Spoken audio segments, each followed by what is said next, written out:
தமிழ் படியேறின் தமிழனும் ஏறும் அதற்கு தலைகுலை என தரல் வேண்டும். எங்கள் வாழ்வும் எங்கள் வளமும் மங்காத தமிழென்று சங்கே முழங்கு சங்கே முழங்கு. எங்கள் பகைவர் எங்கோ மறைந்தார் இங்குள்ள தமிழர்கள் ஒன்றாதல் கண்டேன்.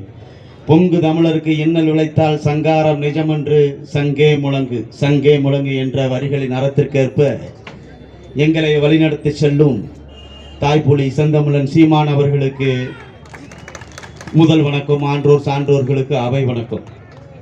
அலைகடல் மீது பழம் களம் செலுத்தியவன், கடலின் தன்மையை தெரிந்தவன், காற்றின் திசையை புரிந்தவன், இருட்டின் சுடரில் வழியறிந்தவன், ஆமைகள் செல்கின்ற நீரோட்ட பாதையை உணர்ந்தவன்,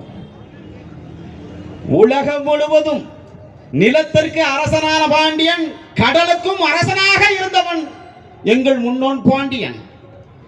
அந்த பாண்டியனுடைய வாழ்வியலை வரலாறாக கொண்ட கூட்டம் இன்று சொந்த மண்ணிலே மீனவர்களுடைய வாழ்வாதாரத்திற்காக இந்த மண்ணில் நாம் போராடி கொண்டிருக்கிறோம். என் அன்பிற்குரிய உறவுகளே, போராடி கொண்டிருக்கிறோம். திமுக காரனுக்கு பெரிய கலக்கம் ஆயிடுச்சு. தென் மாவட்டத்தில் மரவனும் மல்லனை வெட்டி சாகுறான். இந்த பக்கத்தில் கோனாருக்கு நாடாருக்கும் சண்டை, அந்த பக்கத்தில் முத்திரையருக்கும் பல்லர்களுக்கும் சண்டை. அதுல உள்ள எல்லா தலைவர்களும் இப்படி ஒரே மேடையில் உட்கார வச்சா அப்புறம் திமுக காரனுக்கு கடுப்புறாம என்ன செய்யும்? இது எதுல போய் முடியுதுன்னு தெரியல.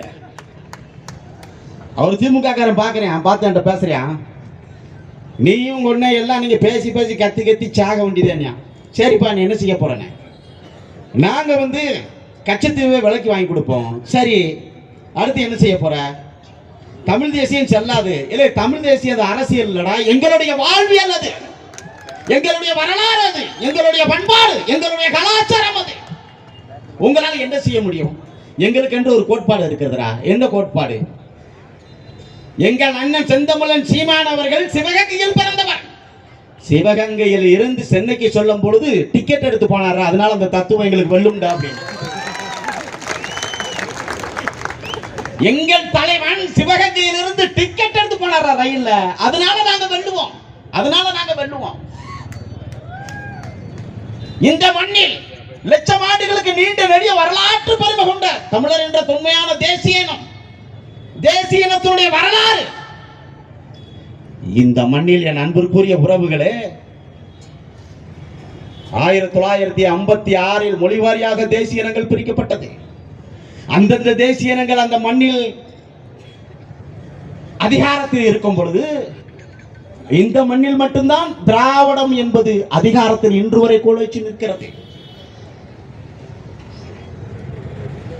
சுதந்திரத்திற்கு பிறகு சுப்புராயலு, பனங்கல் ராசா, சுப்புராயன், முனிசாமி நாயுடு, ராஜகோபாலாச்சாரி, கூர்மா வெங்கடசெட்டி நாயுடு, பிரகாசம், ஓமந்தூர் ராமசாமி, அண்ணாத்தர, கலைஞர், ஜெயலலிதா, எம்ஜிஆர் இப்படி தொடர்ந்து திராவிடத்தின் பேரில் இன்றும் அதிகாரத்தில் இருந்து கொண்டுதான் இருக்கிறார்கள்.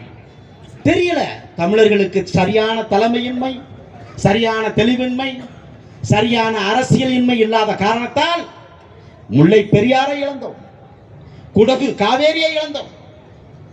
இது போன்ற எண்ணற்ற நிலப்பரப்புகளை இழந்து இந்த மண்ணில் தமிழர்களுக்கான அரசியல் இல்லாமல் அகதிகளாக இருந்தோம். இதுதான் வரலாறாக இருந்தது, புரியவில்லை தமிழர்களுக்கு. ஆனால் சமகாலத்தில் ஒருத்தன் வந்தான். தேனி, திண்டுக்கல், மதுரை, ராமநாதபுரம் வறண்ட பொழுது முல்லை பெரியார் எங்களுடைய பங்களிப்பு, முல்லை பெரியாற்றினுடைய நதிநீரை கொடுக்க வேண்டும் என்று இந்த மண்ணில் முதலில் குரல் கொடுத்தது நாம் தமிழர் கட்சி, செந்தமிழன் சீமான் அவர்கள்.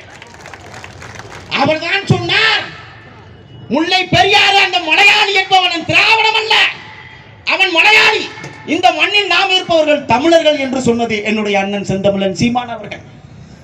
நஞ்சையும் புஞ்சையும் தஞ்சையும் குஞ்சியும் கொஞ்சி விளையாடும் தஞ்சை தரணி சொந்த கிணற்றில் தூக்கு போட்டு செத்து விழுந்தான்.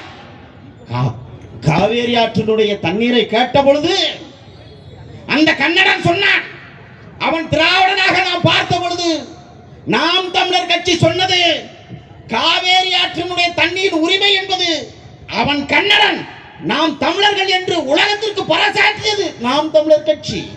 அது வரலாறாக இருந்தது.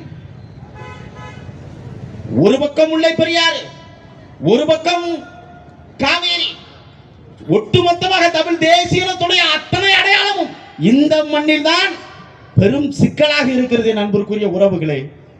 அதனால் இந்த மண்ணில் திராவிட தத்துவத்தை அறுத்தறிந்து இந்த மக்களுக்கான அரசியலை வென்றெடுக்க வேண்டும் என்றால் நாம் தமிழர் கட்சி ஆட்சி அதிகாரத்தில் ஒன்று சேர வேண்டும்.